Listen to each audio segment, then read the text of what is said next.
रामकृष्ण हरी नाच कीर्तनाचे रंगी भाग क्रमांक 58 आपण पाहत आहात।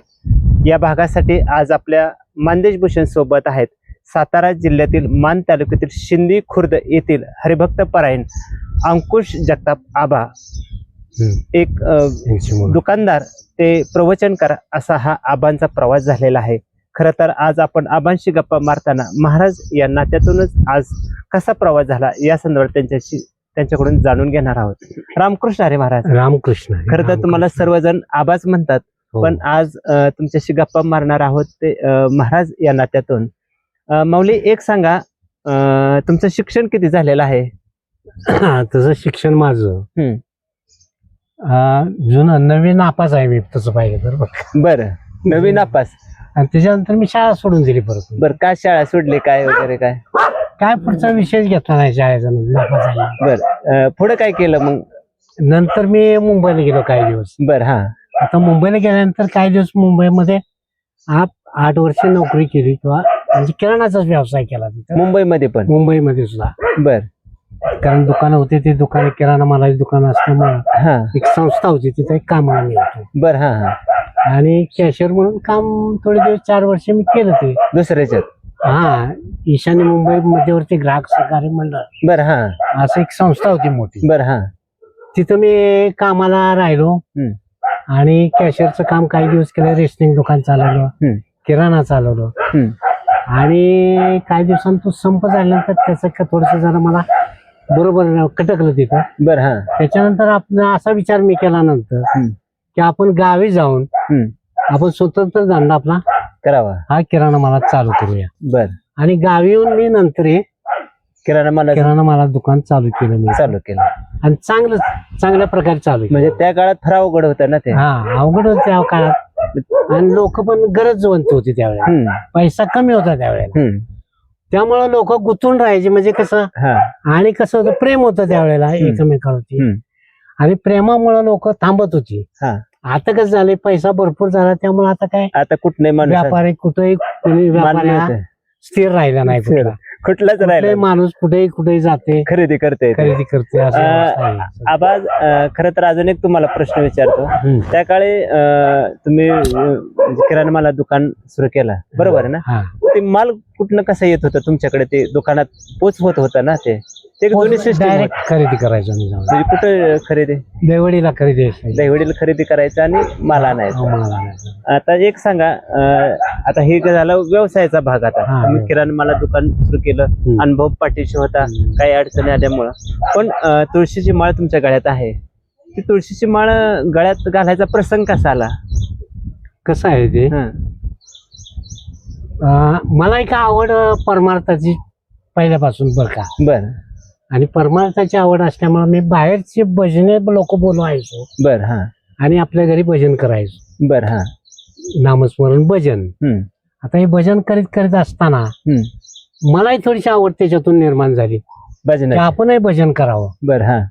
म्हणून ते भजन करायला मी नंतर काही दिवस क्लास केला मी। बर, भजनाचा संगीत भजन म्हणून क्लास केला। बर, हा। आणि क्लास केल्यानंतर त्याची आवड एक भजनाची निर्माण झाली मला, आणि त्याची अशी आवड निर्माण झाली की मी ते सर्वस्व, म्हणजे मला तो विषय इतका आवडीचा झाला की परमार्थाचा, भक्ती मार्गाचा, ज्ञानेश्वरी, एकनाथी भागवत, दासबोध, हे नंतर मला वाचनाची आवड जास्त तयार झाली।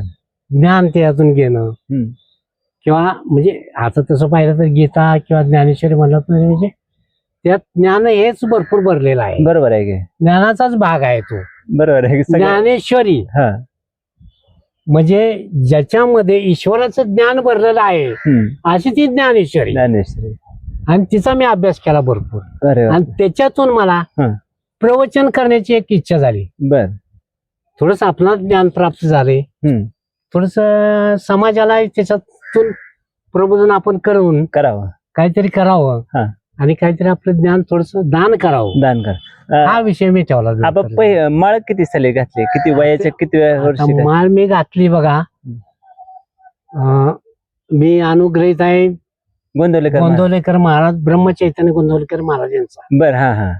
आणि तिथं अनुग्रह घेतला मी। आणि तिथं माळ घातली. त्याला जवळजवळ 20 वर्ष होऊन गेली. 20 वर्ष झाले. पहिलं प्रवचन तुमचं कुठं झालं? पहिलं प्रवचन आमच्या गावामध्येच झालं. सिंधी राम खुर्द मध्ये. मंदिरामध्ये एक सप्ताह असते आमचा इथं, बर बर बर बर. आणि तिथून सुरुवात माझी झाली प्रवचन बर करायची. पहिलं प्रवचन सांगताना काय गडबड काय?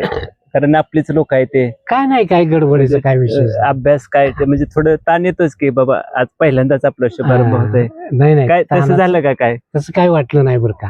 कारण ती ह्याच्यामध्ये पडल्यानंतर काय विषयच नाही हो. बरोबर आहे की ईश्वरच सर्वस्व दिसायला लागला, बाकीचं काय विषयच नाही ना. पहिला. हा असं ते.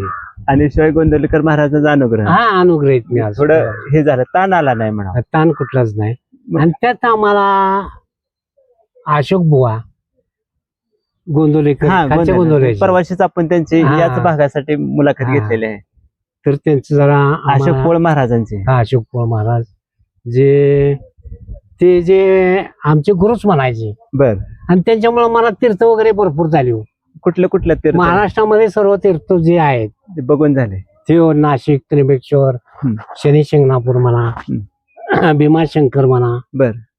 असे बरेचसे. आणि वारी त्यांच्यामुळे मी गोंदवलेकर महाराजांच्या बरोबर पायी दिंडी सोहळा. पायी दिंडी सोहळा केलेला आहे. बरेच त्यांचे 4-5 वर्ष त्यांच्या बरोबर. असं ना. आणि नंतर हा.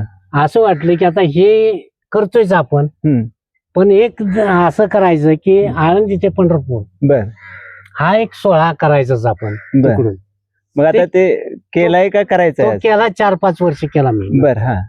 आता वयाच्या मला आता वय किती आहे तुमचं? वय आता जवळजवळ 75 वर्ष. आहे 75 आहे. मग ह्या वर्षी काय वारीचं नियोजन काय? काय तसं नियोजन काय नाही, पण पण आता- प्रस्थान वगैरे करतो मी महाराजांचं जाऊन, हा. आणि गोंदवलेकर महाराजांच्या तिथे जातो. तिथनं मग माघारी आपलं. हा, गोंदवलेकर. कारण वयामानून सर थोडं हे होत. हो.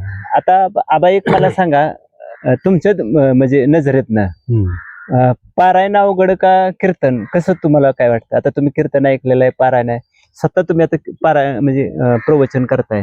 हा. म्हणजे एखाद्याने जर विचारलंय की माऊली पारायण अवघड का कीर्तन, तर त्या प्रश्नाला किंवा आमच्या प्रश्नाला कसं उत्तर द्यायचं?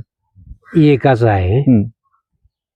कीर्तन हे अभंगावरती आधारित असते, बरोबर आहे का? आणि प्रवचन हे जे असते हम्म. ते ओवीबद्ध, म्हणजे ज्ञानेश्वरीची ओवी घेऊन किंवा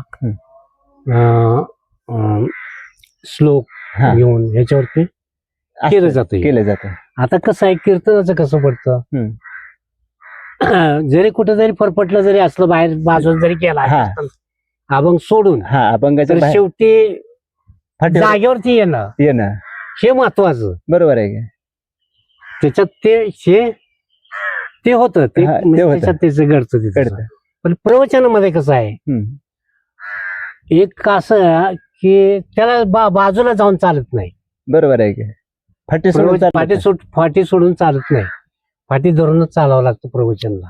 आणि श्लोकच महत्वाचा आहे. हा, ते आधार घेऊन त्याचा श्लोक म्हणा किंवा ओवी म्हणा घेऊन त्याच्या आधारे हा. ती फाटी सोडता येत नाही त्याला. संपूर्ण अगदी जजमेंट बरोबर ते साच्या बसूनच पुढे पुढे चालावं लागतं.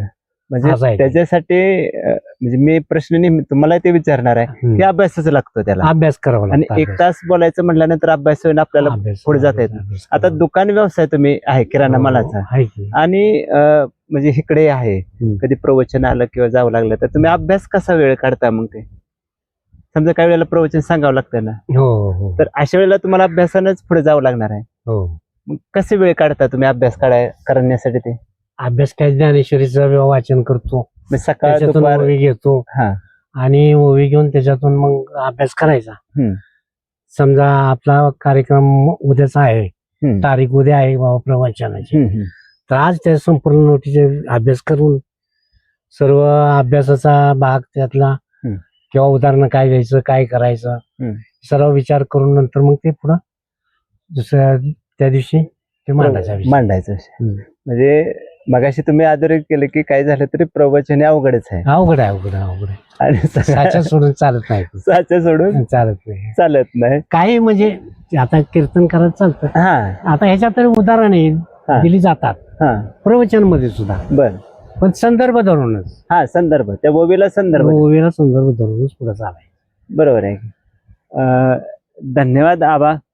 अर्थात खरं तर माऊलींच्या नात्यातून, महाराजांच्या नात्यातून आणि आबाच्या नात्यातून, असं तिन्ही नात्यातून आज आबाशी आपण गप्पा मारलेल्या आहेत.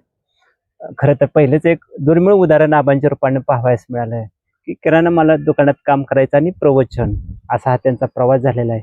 खरोखरच एक आबांचा प्रवास आहे जीवनातला, तो सर्वांना प्रेरणादायक आहे.